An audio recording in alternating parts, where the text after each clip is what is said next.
caduti dei chicchi grandi come un limone anche.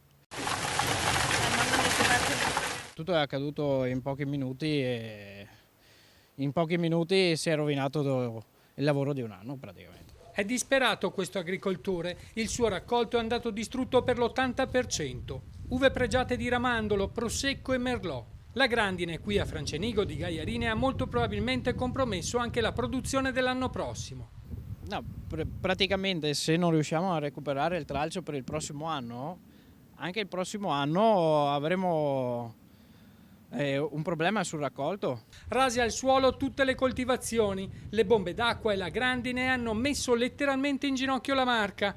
In sinistra Piave i fenomeni più estremi a Codognè e Gaiarine, tra Godega e Francenigo, colpiti tutti i campi e i vigneti. Abbiamo visto in 10 minuti un vulcano, quando arriva dal Garda di solito è sempre così.